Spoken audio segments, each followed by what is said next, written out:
Ok, bienvenue dans cette deuxième partie de ce tutoriel de Blender où on va faire une animation satisfaisante. Euh, donc la première partie, ce qu'on a fait, on a fait de l'animation, c'est-à-dire qu'on a fait en sorte que notre truc bouge. Donc on se met au début ici, on joue, voilà, on a un cube qui vient. Ok, pour l'instant c'est tout, c'est très simple.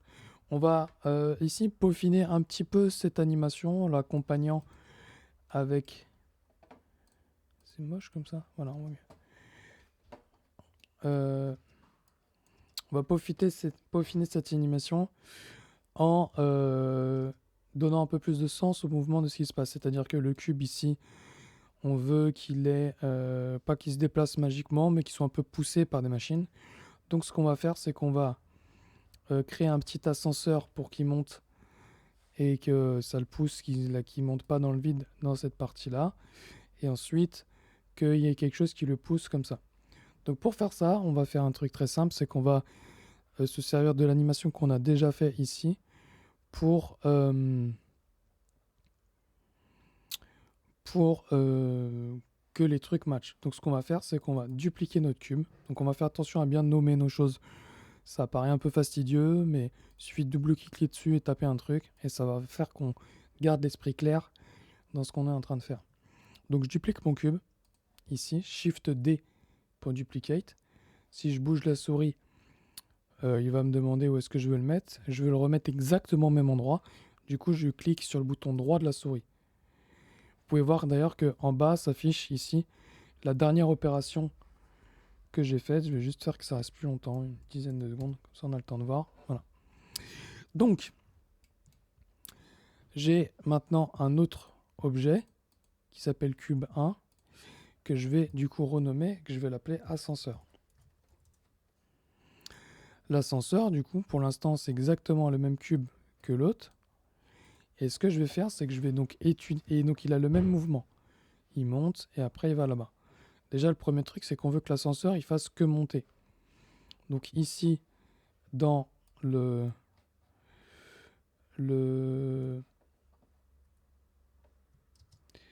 dans cette partie, ah, je peux pas le faire comme ça, ok.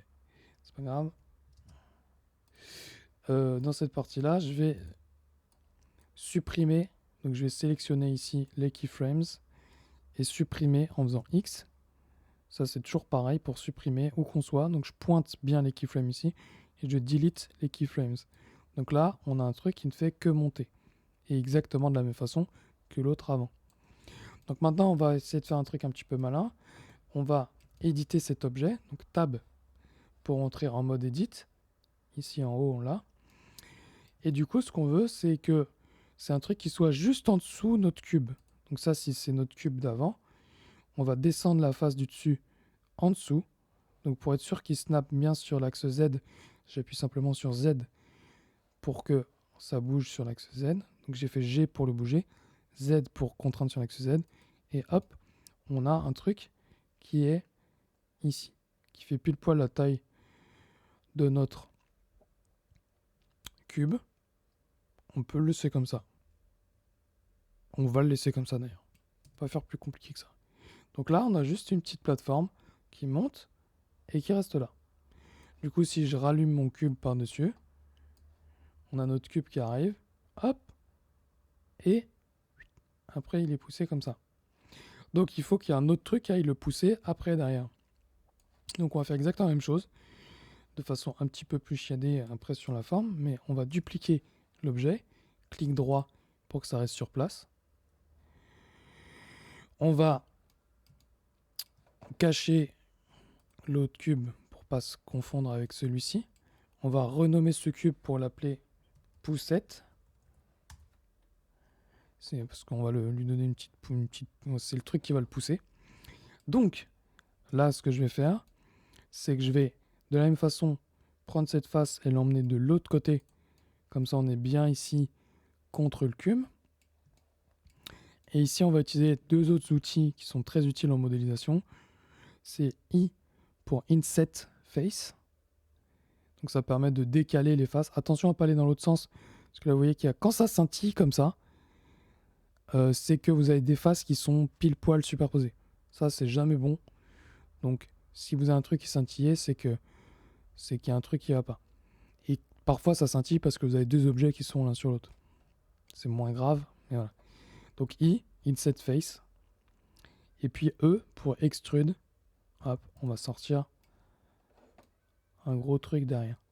Pour lui donner une forme un petit peu plus sympa, on va sélectionner. Je vais changer de mode, je vais faire 2 pour sélectionner les arêtes. Et je vais faire Alt et cliquer sur l'arête pour que ça fasse un loop select, que ça sélectionne toute la boucle. Je vais faire G pour le déplacer et X pour le déplacer le long de l'axe. Vu que là, ça s'accroche à la grille, puisque j'ai l'aimant qui est activé en haut, je vais le désactiver temporairement en appuyant sur CTRL. Comme ça, j'ai un truc plus fluide où je peux lui donner une forme sympa. Ici, pour modéliser un petit truc sympa facilement, je vais faire CTRL R pour faire une boucle autour de là, 2 fois. Enfin, je fais un coup de molette pour faire 2 boucles. Je clique droit pour les poser pile poil en plein milieu. Je vais pareil faire un loop select, mais avec les faces ce coup-ci. Donc je me mets en mode 3 pour sélectionner les faces. Je fais Alt-clic sur l'arête pour sélectionner perpendiculairement ça. Et je vais utiliser l'extrusion E. Alors si je fais ça, ça va tout extruder par exemple vers là-bas et c'est pas ce que je veux parce que c'est chelou. Donc j'annule, CTRL Z. Et ce que je veux, c'est extruder le long des normales. Les normales, c'est les trucs perpendiculaires. C'est la direction perpendiculaire à une face. Donc on fait ça, ici comme ça. Et là, on fait comme ci. Et on en rentre ça. On a exactement le même résultat. Par exemple, si je fais ici, je refais un loop cut. Oh, je peux faire un truc... je fais un loop cut dans l'autre sens. Comme ça, pourquoi pas.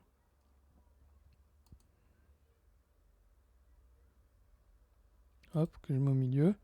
Et je vais faire de la même façon. Je prends 3, je sélectionne ce truc-là. Là, je fais Alt-E. Ça me fait apparaître le petit menu qui était apparu quand je suis resté appuyé sur l'outil là-bas. Mais ça apparaît directement en dessous de moi. Et je vais refaire pareil. Langue normale. Et là, je vais faire comme ça, par exemple. Hop. Donc là, j'ai une forme un peu plus intéressante. Hop. Et je pense que du coup, on va voir le bout de mon truc au fond. Donc je vais prendre tout ça. Alors pour être sûr de tout prendre, je fais CTRL et je clique. C'est plus, tu vois, si là je sélectionne et que je fais Shift, j'ai oublié ces faces-là. Donc si je les mets au bout... Ah tiens, c'est bizarre. Bon bah pour le coup, voilà. Mais de manière générale, si vous faites CTRL comme dans le système de fichiers, quand vous faites CTRL d'une face à l'autre, il va sélectionner le chemin le plus court pour aller de l'une à l'autre. Vous n'êtes pas obligé de sélectionner toutes les faces une par une.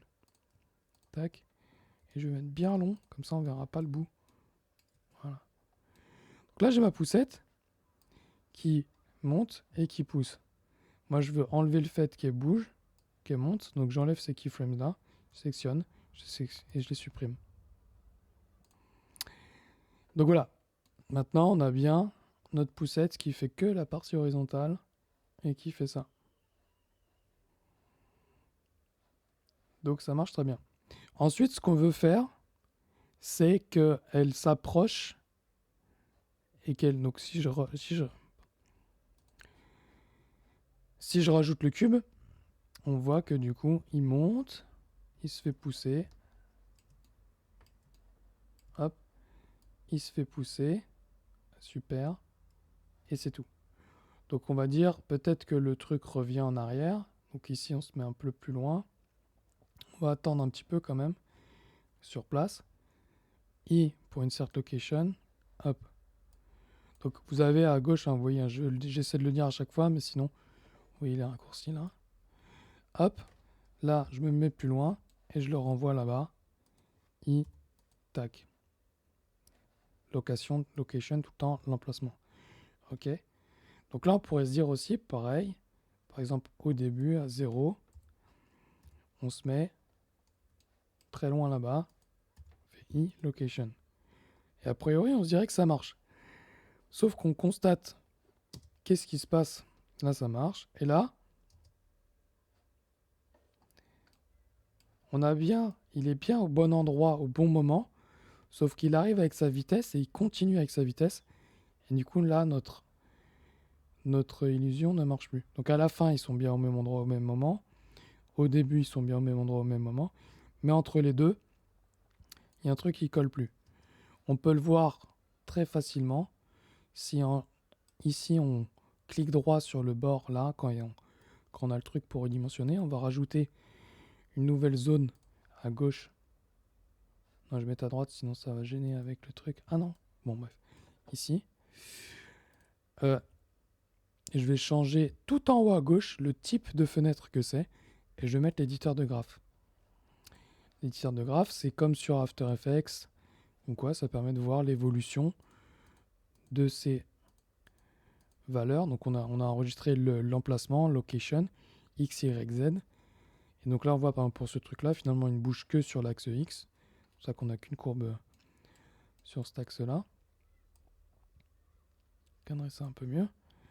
Et on voit que du coup, au début, il est là-bas. Là, il arrive là.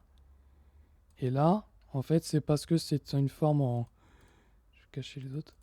Une forme en Bézier ici. C'est dur à voir. En gros, il y a une tangente ici qui fait un truc que... Ah non, c'est pas là. C'est là. Ici, le point ici a gardé la vitesse, a une continuité de vitesse là. Et donc, c'est pour ça qu'il arrive, il conserve sa vitesse et ça fait pas ce qu'on veut. Donc, pour faire ça, tout simplement, on va dupliquer cette keyframe juste un peu avant. Et donc là, on voit que entre celle-ci et celle-là, il ne bouge pas. Donc, il arrive, il ne bouge pas et après, il repart. Donc là, on a quelque chose qui marche bien. Donc voilà, on a fait une animation, on a travaillé notre animation, ça monte, ça s'arrête, ça pousse, ça revient, c'est très bien. Ok, maintenant, on va passer à une autre partie qui va être de faire la découpe du laser de façon de mettre un laser et tout ça. Découper, opération booléenne, etc. Ça, c'est la prochaine vidéo.